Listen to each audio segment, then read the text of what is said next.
तो देखते हैं कुछ नया टॉपिक। तो आज के टॉपिक में देखेंगे, अभी एक साइक्लोन आया था। साइक्लोन, उस साइक्लोन के बारे में देखेंगे। जो साइक्लोन, ये हो गया आपका अपना, आपका क्या हो गया, वेव बंगाल। ठीक, ये साइक्लोन का इमरजेंस यहाँ पे हुआ है और ये उड़ीसा के कोस्ट पे, ये उड़ीसा और झारखंड, बंगाल, बंगाल ये वाला जो पार्ट है, इसमें इसका इफेक्ट देखा गया है। और तो इसमें हम इस बार अभी जो देखेंगे वो क्या क्या देखेंगे, देखते पहले देखिए। पहले ज्योग्राफी देखेंगे, साइक्लोन का इमरजेंस कैसे होता है, ज्योग्राफी। चलो, इमरजेंस कैसे होता है ये सब देखेंगे, ठीक है। तो उसमें जब देखेंगे तो वो, इसके बाद हम इसका इसके साथ देखेंगे, इन्वायरमेंट के साथ देखेंगे, इन्वायरमेंट के साथ। क्योंकि इन्वायरमेंट और क्लाइमेट चेंज एक रीजन है, एक बहुत बड़ा रीजन है किस चीज़ का, जो ओशियन होता है, ओशियन के अंदर टेम्परेचर को इंक्रीज करने के लिए। ठीक, तो टेम्परेचर बढ़ता है तभी तो साइक्लोन का इमरजेंसी होता है। तो देखेंगे किस तरह से ग्लोबल वार्मिंग होता है और जो ओशियन के अंदर टेम्परेचर इंक्रीज करता है उसका क्या इफेक्ट होता है वो देखेंगे। उसके बाद थर्ड ये देखेंगे, इससे रिलेटेड नहीं है बट हम एक जनरल कॉन्सेप्ट बिल्डअप करेंगे इसके थ्रू। जैसे कि यदि कोस्टल एरिया में क्या हो जाएगा, सेटलमेंट, सेटलमेंट, हेवी सेटलमेंट होगा। ठीक, क्योंकि वर्ल्ड का यदि आप पॉपुलेशन देखेंगे तो 60 टू 70-80% पॉपुलेशन जो है वो कोस्टल एरिया में मतलब रहता है, कोस्टल एरिया में वो लोग रहते हैं। ठीक है, तो सेटलमेंट ज्योग्राफी में थोड़ा सा देख लेंगे। और उसके बाद ये देखेंगे कि ये जो जब कोस्टल एरिया में लोग रहेंगे तो फिर ये इंडस्ट्रियल डेवलपमेंट जो होता है, इंडस्ट्रियल डेवलपमेंट में यदि हम इसको हम फिर इंडस्ट्रियल डेवलपमेंट को सस्टेनेबल डेवलपमेंट से जोड़ेंगे। क्योंकि क्योंकि क्योंकि यदि हम सस्टेनेबल डेवलपमेंट नहीं करेंगे, इंडस्ट्रियल डेवलपमेंट पे फोकस्ड करेंगे, तो इससे क्या होगा, जो इंडस्ट्री के थ्रू जो भी वेस्ट मटेरियल से ओशन के अंदर जाता है तो उसी से जो ओशन टेम्परेचर्स में इंक्रीज, क्योंकि भाई ओशन ये साइक्लोन का इमरजेंसी के लिए temperature temperature is the main factors behind the emergence of cyclonic circulation. ठीक, तो ये देख लेंगे। ठीक, तो यहाँ पे इंडस्ट्रियल डेवलपमेंट देखेंगे। आपको देख पढ़ना सब पड़ेगा। देखो, अब देखो, जैसे ही साइक्लोन आएगा, साइक्लोन आने से क्या होगा, वेव का यहाँ पे इमरजेंस होगा। ठीक, अब जो कोस्टल एरिया के अंदर जो आपका क्या होता है, ये है इकोसिस्टम होता है, इकोसिस्टम तो जैसे कि ये देखो, ये आपका क्या हो गया, यहाँ पे कौन कौन सा है, सुंदरबन हो गया। ठीक, या यहाँ पे बहुत सारा जो ज्योग्राफिकल मतलब जो स्ट्रक्चर बना हुआ, जैसे कि डेल्टा हो गया। ठीक, डेल्टा के अंदर भी एक इकोसिस्टम होगा। ठीक, एस्चुरी होगा, एस्चुरी का भी इकोसिस्टम होगा। तो इस वेव का इफेक्ट उसके ऊपर क्या क्या पड़ सकता है। ठीक, उसके बाद देखो, जैसे ही वेव जाएगा तो वेव के इफेक्ट से यहाँ का जो ग्राउंड वाटर है उस पर क्या इफेक्ट होगा। These are the main factors. आपको ये एक डेवलप करने की जरूरत है, माइंडसेट। तो वो एक इकोसिस्टम के साथ हम एक रिलेशंस देखेंगे। ठीक, उसके बाद और क्या देखेंगे, ये तो हो गया, चलो भाई बेसिक्स देख लिए। उसके बाद मेन है, जब यहाँ पे आएगा तो यहाँ पे जो मतलब यहाँ पे जब साइक्लोन होगा आएगा तो डिजास्टर मैनेजमेंट आपको देखना है। डिजास्टर मैनेजमेंट में मतलब क्या हो गया, 3 स्टेज में होता है। फर्स्ट स्टेज में क्या होता है, प्रीएम्प्टिव हो गया आपका, जो आने से पहले आप किस तरह का मेजर्स लेते हैं वो हो गया। और उसके बाद ड्यूरिंग द डिजास्टर के टाइम में आपका मेजर्स क्या होता है। ठीक, और आफ्टर द डिजास्टर के बाद आपका मेजर्स क्या होता है। ये तीन स्टेज में आप उसको स्टडी कर लेंगे तो डिजास्टर मैनेजमेंट आपका इसके थ्रू कंप्लीट होगा। ठीक, तो अब हम एक एक करके स्टार्ट करते हैं। अब देखिए, अब ये हो गया,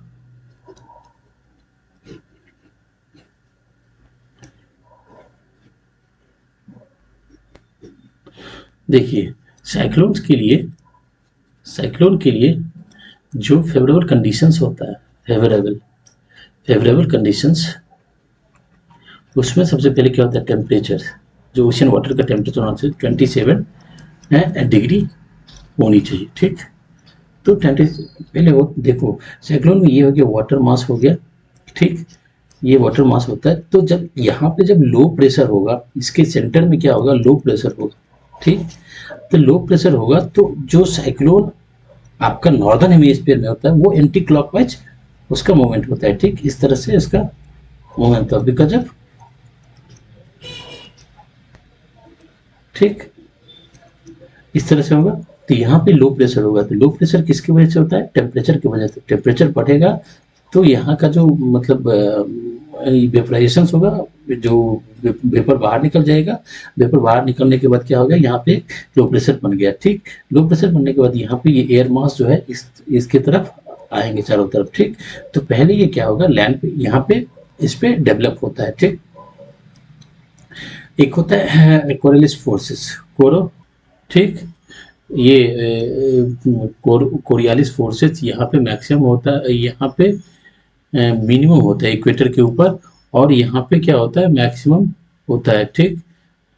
कोरियलिस फोर्सेस क्या होता है, जो कि एयर का डायरेक्शंस को चेंज करता है ना, स्पीड को नहीं चेंज करता है, एयर के डायरेक्शंस को चेंज करता है। तो यदि आप यहाँ पे मान लो यहाँ पे कोरियलिस फोर्सेस का इफेक्ट रहेगा, तो जो एक यहाँ पे टेम्परेचर बढ़ने के कारण से जो लो प्रेशर बना है, यहाँ पे जो एक नॉर्मल सी इस तरह का साइक्लोनिक कंडीशन बना है, तो कोरियलिस फोर्सेस, ये देखो, ये आपका साइक्लोन यहाँ से पहले एयर इस तरह से स्टार्ट होता है, फिर ये ऊपर ऊपर की तरफ ऐसे करके ऊपर तक ऐसे करके जाता है, ठीक।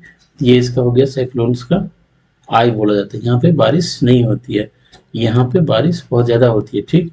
अब यहाँ से ये मूव क्यों करता है, क्योंकि जैसे ही टेम्परेचर उसको जो फेवरेबल यहाँ से इस डायरेक्शन में क्यों जाएगा, क्योंकि यहाँ ऊपर जाने की तरफ जाएगा, तो यहाँ पे ये टेम्परेचर इस एरिया का टेम्परेचर क्या मिलेगा, बढ़ा मिलेगा, क्योंकि यहाँ पे क्या है, यहाँ पे ह्यूमन सेटलमेंट है।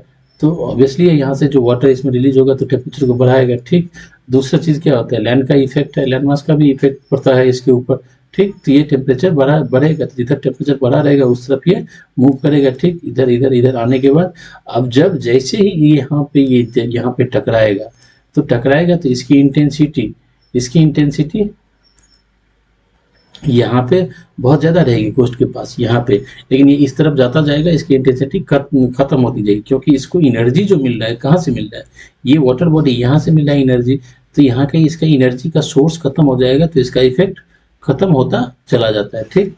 तो ये हो गया साइक्लोन, समझ गए। देखो अब साइक्लोन के अंदर जो साइक्लोन के, हाँ, इसके अलग अलग टाइप से डिप्रेशन होता है, ठीक, समझ गए। साइक्लोन होता है तो अकॉर्डिंग टू स्पीड, एयर की जो यहाँ से जो चलेगा एयर, उसका स्पीड क्या होगा, ठीक, उसके बेसिस पे इसको मतलब और उसका डिस्ट्रक्शन स्पीड जैसे ही ज़्यादा रहेगा तो डिस्ट्रक्शन ज़्यादा होगी इधर, तो उसके अकॉर्डिंग उसको क्या किया गया, डिवाइड किया गया, एक डिप्रेशन, एक को डिप्रेशन में, दूसरे को साइक्लोन में, ठीक, ऐसे करके किया गया, समझ गए। तो यहाँ पे अभी साइक्लोन आया। अभी आप फिर क्वेश्चन उठता है कि भाई ये नवंबर दिसंबर के महीना में ही क्यों आता है, तो देखो इसके फेवरेबल दो टाइम जो होता है ना, फेवरेबल होता है। कौन कौन सा टाइम होता है, एक तो आपका जैसे ही आपका ये गर्मी खत्म होता है, ठंडा मौसम आने वाला होता है, तो वो टाइम, और दूसरा जैसे ठंडा खत्म होता है, गर्मी आने वाला होता है, वो टाइम दोनों मतलब ऐसा फेवरेबल होता है। इसके पीछे का रीजन है, क्योंकि इसके पीछे जब रीजन देखोगे तो एक तो सन का जो ये अर्थ की जो मूवमेंट होती है उसकी वजह से सनलाइट वो कम होता है, ठीक, या ये समर सॉलिसेट और ये विंटर सॉलिसेट हो जाता है, होता है ना भाई, कर्क रेखा और मकर रेखा, कैप्रिकन और ये कैंसर पे तो जाते हैं, ठीक। अब जैसे अभी ये साउदर्न हेमिस्फीयर में आ जाएगा, सनलाइट ये कैप्रिकन के ऊपर 23.5 डिग्री पे आ जाएगा, ठीक। तो उसकी वजह से क्या होता है, प्रेशर ग्रेडियंट फोर्स इंक्रीज बनता है, प्रेशर ग्रेडियंट फोर्स, क्योंकि भाई यहाँ पे टेम्परेचर कम हो जाएगा तो लो प्रेशर बेल्ट बनेगा, यदि टेम्परेचर कम होगा तो हाई प्रेशर बेल्ट बनेगा, ठीक, हाई प्रेशर बेल्ट बनेगा। तो यहाँ पे जो ये टाइम होता है ना, तो यहाँ पे लो प्रेशर खत्म होता है, हाई प्रेशर वाला कंडीशंस स्टार्ट हो जाता है, ठीक, समझ गए, छोड़िए। अब देखो ये डाना ये नाम जो मिलता है, ये वर्ल्ड इंटरनेशनल मेट्रोलॉजिकल डिपार्टमेंट, ये इंडियन आईएमडी है, इंडियन मेट्रोलॉजिकल डिपार्टमेंट, ठीक। वो तो उसका अलर्ट जारी करता है, अलर्ट जारी करता है। अलर्ट अलर्ट में क्या क्या कैटेगरी हो जाता है, रेड हो गया, येलो हो गया, ग्रीन हो गया, या अब जो भी है, ये एग्जैक्ट मुझे नहीं पता है कौन कौन सा होता है। अलर्ट में देखा जाता है कि उसके अंदर एनर्जी कैसी है और क्या इफेक्ट ला सकता है, कितना बड़ा उसका डिस्ट्रक्शन हो सकता है। तो ये सब किससे पता चलता है, ये सब पता चलता है speed of the air mass. वो एयर मास जब मूव करता है वो उससे क्या बनता है, वेव से। एक तो देखो ना यार, यहाँ से एक तो वेव बनेगा, वेव से डिस्ट्रक्शन होगा कोस्टल रीजन में। दूसरा क्या है, यहाँ से जो एयर मास जो इधर मूव करेगा तो इससे जो बारिश होगी, हवा तेज चलेगी, तो यहाँ पर डिस्ट्रक्शन होगा। तो इसके वजह से इसको कैटेगराइज किया गया है कौन कौन सा होता है, ठीक। आईएमडी के थ्रू किया जाता है, ठीक, समझ गए। तो ये आपका डाना हो गया, समझ गए। अब देखो, अब हम यहाँ पे क्यों हम ये डिस्कस कर रहे हैं, यहाँ पे थोड़ा सा किसको डिस्कस कर रहे हैं। अब देखो हम, ये जो कोस्टल रीजन है, अब कोस्टल रीजन है यहाँ पे, इधर क्या होगा, उड़ीसा है, ये उड़ीसा हो गया, ये झारखंड हो गया, ये झारखंड में भी इफेक्ट है, ये बंगाल हो गया, ये आपका बंगाल हो गया। तो यहाँ पे इंडस्ट्रियल डेवलपमेंट बहुत ज़्यादा करेंगे ऑब्वियसली है, और इंडस्ट्रियल डेवलपमेंट का रिलेशंस हमको इंटरकनेक्टेड पढ़ना पड़ेगा ना। यहाँ पे इंडस्ट्री हम बहुत ज़्यादा लगा दिए, ठीक है, जो कि लगाना पड़ता है। क्यों लगाना पड़ता है इंडस्ट्री कोस्टल रीजन के अंदर, क्योंकि ट्रांसपोर्टेशन कॉस्ट जो होता है हमारे एक्सपोर्ट में वो कम हो जाता है, ट्रांसपोर्टेशन कॉस्ट कम होता है। और दूसरा ये फैक्टर्स होते हैं जो कि आपका मिनरल्स बेल्ट, यदि इंडिया के देखोगे तो ये झारखंड वाला रीजन, यहाँ पे मिनरल बेल्ट से आंध्रा में भी मिनरल्स मिल जाता है। लेकिन मेन फैक्टर्स यही होता है, ट्रांसपोर्टेशन कॉस्ट होता है आपका, समझ गए। क्योंकि यदि आप इधर इंटीरियर में मतलब हिंटरलैंड यदि देखोगे, इस हिंटरलैंड में लगाओगे तो यहाँ पे लगाओगे तो यहाँ से फिर एक्सपोर्ट करने के ट्रांसपोर्टेशन कॉस्ट बढ़ जाएगा। तो फिर आप वर्ल्ड मार्केट में आपकी जो प्रोडक्ट होगी उसका कॉस्ट बढ़ जाएगा, तो फिर आप compete नहीं कर पाएंगे। तो that's why this is the reasons so favourable for the industrial development, ठीक है। तो यहाँ पे इंडस्ट्री लगाते हैं, लेकिन इंडस्ट्री जब आप लगाते हैं तो इंडस्ट्री के अंदर अब देखो हमें, अब जैसे आईएमडी देखेंगे, ये अलर्ट जारी करता है, तो कैसे आईएमडी अलर्ट जारी करता है, तो यहाँ पे आपका स्टार्ट हो जाता है science and technology. Science technology इसलिए क्योंकि जो आईएमडी को डेटा मिलता है वो किससे मिलता है, सैटेलाइट के थ्रू, ठीक। अब सैटेलाइट किस ऑर्बिट में होता है, लोअर में या मिडिल में या अपर में, कौन से ऑर्बिट में होता है, जियोसिंक्रोनस किस ऑर्बिट में होता है, किस तरह का सैटेलाइट होता है, पोलर जो इसके थ्रू करता है, ठीक। ये थोड़ा सा देखना जरूरी होता है, समझ गए, ठीक। तो ये हो गया आपका ये पार्ट। हाँ, तो यहाँ पे इंडस्ट्री होगा, तो इंडस्ट्री की वजह से क्या हो जाएगा आपका, यहाँ पे डेवलपमेंट हुआ, वहाँ पे इंडस्ट्रियल डेवलपमेंट हुआ। लेकिन इंडस्ट्री के अंदर यदि आप प्रॉपर केयर नहीं लगाएंगे, सस्टेनेबल डेवलपमेंट एसडीजी को नहीं दिए, एसडीजी मतलब क्या होगा, यदि आप कौन सा इंडस्ट्री यहाँ पे लगा रहे हैं, यहाँ पे कौन सा इंडस्ट्री है, यहाँ पे मान लो आपने पेपर और मान लो वो लगाया, क्या कह देते हैं, पेपर इंडस्ट्री लगाया, ठीक, पेपर वाला। आप पेपर लगाएंगे तो इससे जो वेस्ट रिलीज होगा, या फिर आपने लेदर लगाया, ठीक, लेदर गुड्स के लिए लगाया, इससे जो वेस्ट आएगा, केमिकल आएगा, यदि आप उसको वेस्ट को क्या मैनेज नहीं किए हैं, वेस्ट मैनेज नहीं किए हैं, तो इससे क्या होगा आपका, ये पानी के अंदर टेम्परेचर बढ़ा देगा, ठीक, समझ गए, टेम्परेचर बढ़ा देगा। इकोसिस्टम जो आपका जो बायोडाइवर्सिटी वहाँ की डिसरप्शन होगा वो तो अलग चीज़ है, अलग फैक्टर्स है, लेकिन टेम्परेचर बढ़ेगा तो दिस इज द चांसेस। अभी इस तरह के जो साइक्लोन्स आते हैं या क्लाइमेटिक मतलब अल्टरनेशंस दिखाई देता है, तो इसके पीछे का रीजन है ना, बहुत सारे फैक्टर्स काम करते हैं, ठीक। जैसे अभी हम लोग कुछ दिन पहले एक चीज़ सुने थे कि जब फुकुशिमा में क्या हुआ था, एक्सीडेंट होने के बाद, वो डिजास्टर आने के बाद, जो वहाँ का जो न्यूक्लियर पावर प्लांट था, उस प्लांट से जब पानी को रिलीज करने के लिए जो world international nuclear energy agency जो है, INEA जो है, उसने जापान को एक बना के दिया था, परफॉर्मा एक मेमोरेंडम बना के दिया था जो भाई ऐसे ऐसे आपको रिलीज करेंगे। तो अब देखो यहाँ से ये न्यूक्लियर वाला वेस्ट, न्यूक्लियर जो रेडियो एक्टिव वाटर है वो इसमें रिलीज किया जाएगा। इवन इसमें प्रॉपर केयर लेने के बाद ही जो एटॉमिक एनर्जी एजेंसी जो है वो क्लियरेंस दिया होगा। अदर फिर भी जो एक नेचुरल है, जो एक वाटर की नेचुरल क्वालिटी है, नेचुरल है, और दूसरा एक ये इसके थ्रू आया है, तो ऑब्वियसली इस तरह का हो सकता है। ठीक, यदि हम इन्वायरमेंट कंसर्न्स और देखें, इन्वायरमेंटल देखें, तो यदि जो ये आपका वाटर, यदि यहाँ पे हम मिलिट्री एक्सरसाइज बहुत ज़्यादा करते हैं, मिलिट्री एक्सरसाइज बहुत ज़्यादा करते हैं, तो मिलिट्री एक्सरसाइज होगा तो आपके जो आपका फ्रीगेट हो गया या आपका कैरियर हो गया या जो आपका नेवी हो गया, इसका मूवमेंट इधर बढ़ेगा और उसके थ्रू जो वेस्ट का जो जनरेशंस होगा, जो वेस्ट इसमें आएगा, तो वो भी एक टेम्परेचर बढ़ाने का फैक्टर्स हो सकता है। ठीक, वो भी हो सकता है, समझ गए। तो ये देख लिए, और सब कुछ डिपेंड करता है ओशियंस के टेम्परेचर्स पे डिपेंड करता है। ओशियंस का टेम्परेचर बढ़ेगा तो ये साइक्लोनिक कंडीशंस आने के लिए वो आएगा ही आएगा, समझ गए। तो यहाँ पे हम यहाँ तक देख लिए।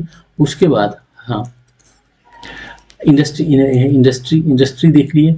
अब यहाँ पे देखो, आपको मेन यहाँ पे ये है ना, जो आपको थोड़ा सा देखना पड़ेगा। जैसे कि आपका विशाखापट्टनम है, विशाखापट्टनम है, ये आंध्रा का आ गया, ये आपका उड़ीसा आ गया, यहाँ पे झारखंड आ गया।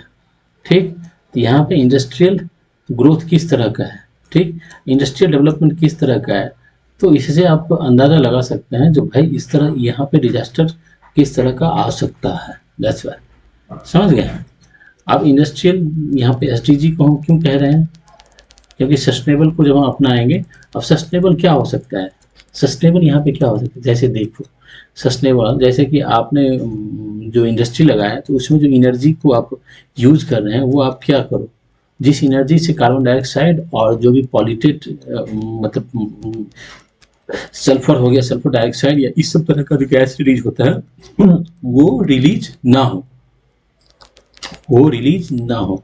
तो इस पर यहाँ पे हम क्या करें, ग्रीन हाइड्रोजन का यूज कर सकते हैं, इंडस्ट्री के लिए ग्रीन हाइड्रोजन का यूज कर सकते हैं। ठीक, यदि यहाँ पे यदि पावर जनरेशन करना है इसमें, मतलब जस्ट एज ए आपको एक व्यू दे रहा हूँ, एक थिंकिंग दे रहा हूँ, तो किस तरह से यदि इस तरह यहाँ पे यदि हम क्या कर सकते हैं पावर जनरेशन, क्योंकि यहाँ पे जो लोग रहते हैं सेटलमेंट लोग हैं तो उसको तो एनर्जी की जरूरत पड़ेगी ना, तो उसी पावर जब हम सप्लाई करवा रहे हैं तो यहाँ पे हम कौन सा थर्मल पावर से हमें किस पे, रिन्यूएबल थर्मल पावर से हमें किस की तरफ जाना चाहिए, सोलर पे चले जाओ, सोलर की तरफ मूव करो, या विंड की तरफ जाओ, विंड की तरफ जाओ, तो इससे क्या होगा, पॉल्यूशन यहाँ पे डिक्रीज करेगा, कम होगा।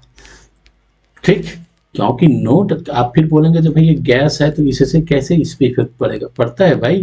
कार्बन CO2 का सिक्वेस्ट्रेशन जो होता है, जो CO2 ओशियंस, जो CO2 का सिक्वेस्ट्रेशन जो होता है सबसे ज्यादा कहाँ पे होता है, ओशियन में। कार्बन डाइऑक्साइड की सबसे ज्यादा मात्रा कहाँ पे, ओशियन में होता है। ओशियन बहुत बड़ा मतलब सकिंग का काम करता है, वो सोखता है। ठीक,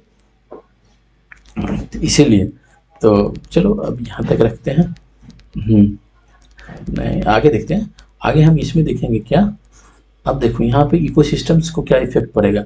अब देखो यहाँ से ये क्या कहते हैं, साइक्लोन स्टार्ट हुआ है, यहाँ पे आपका सुंदरबन हो गया। यदि ये यहाँ के टकराएगा, यहाँ पे टकराएगा तो यहाँ का जो एक नेचुरल क्लाइमेट है उसका, एक नेचुरल स्ट्रक्चर्स है उसमें, ये वेव आएगा तो वेव से टकराएगा, तो यहाँ का जो लैंड मास है उसको भी तो तोड़ेगा ना भाई, लैंड मास को भी तो तोड़ेगा। ठीक, तो उस लैंड मास में जो यहाँ पे कौन सा होता है, कौन सा मतलब सुंदरबन के अंदर क्या होता है, ठीक, वो देख लो। विविपेरेटिव प्लांट होता है ना, जो प्लांट क्या होता है, पानी के अंदर रहता है और उसमें भी रहता है। आप कहेंगे ये देखो एक्चुअली ये है क्या, मैं इसीलिए इसको कर रहा हूँ, इसका इफेक्ट ज़्यादा नहीं होगा, लेकिन मे भी आपको क्वेश्चंस मतलब पूछ सकता है क्या, मतलब एज ए नॉलेज बेस के लिए ये इफेक्ट थोड़ा ना बहुत डालेगा इकोसिस्टम पे। ठीक, अब भाई बारिश ही ज़्यादा होगी, यहाँ पे बारिश ज़्यादा होगी तो यहाँ का जो नेशनल पार्क है या वाइल्ड लाइफ सेंचुरी है तो उसमें बाढ़ आ सकता है, तो क्या वो क्या हो गया, डिसरप्शन नहीं हुआ, यहाँ का डेल्टा है, डेल्टा के अंदर जो डेल्टा का जो स्ट्रक्चर बना हुआ है, ठीक। अब उस डेल्टा को ये मान लो कि या एस्चुरी है, जिसका मेन काम क्या होता है, जो एक नॉर्मल जो वेव आता है उस वेव से प्रोटेक्ट करना कोस्टल रीजन को, ठीक। लेकिन ये नॉर्मल वेव नहीं है कि ये बहुत मतलब हाई इंटेंसिटी का वेव आया है और इस डेल्टा को और इस एस्चुरी को क्या किया, तोड़ दिया, डिसअप कर दिया।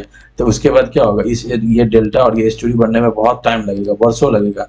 तब तक क्या होगा, ये जो वेव आएगा ये डायरेक्ट कोस्टल एरिया में आके अटैक करेगा, कोस्टल एरिया में इसको अटैक करेगा। इसकी वजह से क्या होगा, जो कोस्टल एरिया का जो वाटर है, जो वाटर बॉडी है, जो ग्राउंड वाटर है, जो ग्राउंड वाटर है, ये हो गया आपको उसका ग्राउंड वाटर, ठीक। ये हो गया ग्राउंड वाटर। यहाँ पे ये वेव नॉर्मली यहाँ तक आता था, अब यहाँ तक आ रहा है, तो यहाँ पे क्या होगा, सीपेज होगा, तो इससे ये ग्राउंड वाटर को वो करेगा,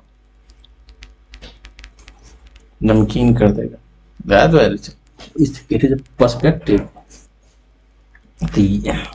समझ गए। अब देखो इससे मान लो यहाँ पे बहुत ज़्यादा बारिश हो गया, बाढ़ आ गया, तो यहाँ पे नेशनल पार्क है या जो भी है उसमें उस इकोसिस्टम के लिए वो एक डिसरप्शंस का काम होगा, ठीक। आप छोड़ो हटाओ, यहाँ तक देखें। अब देखो साइक्लोन्स, यही सब देखे थे ना, कौन कौन सा। एक तो हम बायोडाइवर्सिटी देख लिए, एनवायरनमेंट देख लिए, इंडस्ट्री देख लिए, उसके बाद इंडस्ट्री देख लिए। और देखो सेटलमेंट इसीलिए हम देखें, यहाँ मान लो इंडस्ट्रियल डेवलपमेंट हुआ, यहाँ पे इंडस्ट्रियल डेवलपमेंट हुआ, तो जब इंडस्ट्रियल डेवलपमेंट इस एरिया में होगा तो यहाँ पे माइग्रेशंस होगा, माइग्रेशंस होगा। अब जब माइग्रेशंस होगा तो अब यदि सिटी को आप प्रॉपर मैनेज नहीं किए, सिटी को मैनेज नहीं किए, यदि सिटी को मैनेज मतलब क्या, सिटी सेटलमेंट्स जो होता है ना, सेटलमेंट ज्योग्राफी में होता है सिटी का प्रॉपर प्लानिंग, जिसमें आपको CBS एक होता है फार्मूला, ठीक, जिसमें कि अब सिटी को अब सेंटर में कौन होगा, उसके पेरिफेरी में कौन होगा, उसके पेरिफेरी में जैसे मान लो यहाँ पे इंडस्ट्री है, सेंटर में मान लो इंडस्ट्री है, जैसे कनॉट प्लेस है, कनॉट प्लेस आपका एक क्या हो गया, एक कमर्शियल जोन हो गया, तो इसके पेरिफेरी यहाँ पे कौन रहेगा, लेबर रहेगा, क्योंकि भाई लेबर तो 50 किलोमीटर दूर जाके तो नहीं रहेगा। जैसे सदर मार्केट, यहाँ पे मान लो सदर मार्केट है, तो लेबर कहाँ रहेगा, इसके पेरिफेरी में रहेगा। अब लेबर के लिए यदि आप प्रॉपर सॉल्यूशंस या प्रॉपर क्या कह सकते हैं, जो इंफ्रास्ट्रक्चर है बेसिक, वो लेकर नहीं आए हैं, वो बेसिक लेकर नहीं आए हैं, तो वो क्या हो गया, अनऑर्गेनाइज सेटलमेंट हो गया। और जैसे ही अनऑर्गेनाइज सेटलमेंट होगा, अनऑर्गेनाइज सेटलमेंट होगा तो उससे क्या होगा, स्लम्स डेवलप होगा, और स्लम्स डेवलप होगा तो वेस्ट जनरेशन होगा, वेस्ट जनरेशन होगा तो वेस्ट का क्या हो जाएगा, प्रॉपर केयर, प्रॉपर मैनेजमेंट नहीं होगा, प्रॉपर मैनेज नहीं होगा तो वो कहाँ जाएगा, वो आपका सीवर में जाएगा। सीवर को आप वो नहीं किए, क्लीन नहीं किए तो क्या हो जाएगा, हाँ, सीवर को आप नहीं किए तो क्या हो जाएगा, जो वहाँ पे हुआ था, ORM में हुआ था, ORN में हुआ था, ठीक, वो, और वही फिर जाएगा कहाँ पे, ओशन में जाएगा, तो उसका इफेक्ट क्या होगा। It is just on a perspective. It is, Europe रहता तो इतना डीप जाके देखता यूरोपियन में, लेकिन इंडिया में ह्यूमन लाइफ का उतना वैल्यू नहीं है जितना कि यूरोप में, ठीक। अब देखो, अब डिजास्टर आ रहा है, तो डिजास्टर के टाइम में क्या होना चाहिए, सबसे पहले जो यहाँ पे जो आपका यहाँ पे लोग रह रहा है, मेन क्या है, उसको आपको क्या करना पड़ेगा, इसको उठा के पहले ले जाओ जहाँ पे इसका इफेक्ट ना हो, टेम्पररी, ठीक, टेम्पररी यहाँ से इसको मूव करो। कहाँ मूव करो, ये कोस्टल में जो रह रहा है, यहाँ से नहीं, ये कोस्टल में जो रह रहा है ना, उसको यहाँ से ले जाओ पहले, ठीक। उसके बाद क्या करोगे, अवेयरनेस लाओगे, ठीक, ठीक, और क्या कर सकते हो। जब डिजास्टर यहाँ पे आएगा तो यहाँ का बेसिक इंफ्रा जो है, बेसिक इंफ्रा में क्या हो जाएगा, रोड हो गया, पावर हो गया, ठीक, ये सब क्या हो जाएगा, एकदम टूट जाएगा, खत्म हो जाएगा, ठीक। तो ड्यूरिंग द डिजास्टर आपको क्या करना है, इसको क्लियर, पावर को क्या करना है, कट कर देना है, क्योंकि पावर नहीं कट करोगे तो काइंड्स ऑफ प्रॉब्लम्स हो सकते हैं, ठीक। रोड को आपको क्लियर इमीडिएट रखना पड़ेगा, क्योंकि मान लो किसी भी तरह का मेडिकल सिचुएशन आता है तो वो मेडिकल फैसिलिटी उसे तब रोड क्लियर रहेगा तब ना। ठीक। उसके बाद प्री में क्या होना चाहिए आपका जो आपका सीवर जो सेटलमेंट है, जो सीवर है, वो आपका क्लियर होना चाहिए। जो वाटर की निकासी है वो क्लियर होनी चाहिए, क्योंकि बारिश मान लो ज़्यादा हो गया और आपका ये सीवर या वो ये क्लियर नहीं है तो इसमें क्या हो जाएगा, बाढ़ आ जाएगा, फ्लड आ सकता है। मुंबई में 2005-6 ऐसे ही कुछ हुआ था भाई, मुझे एग्जैक्ट नहीं याद है। मुंबई में बारिश से बाढ़ आ गया, हर एक बारिश के सीजन में दिखते ही बाढ़ आ जाता है। ठीक। तो ये पहले हो गया। और भी बहुत कुछ कर सकते हैं लेकिन अभी इतना ही रखो, हम ज़्यादा ध्यान देने लगेंगे तो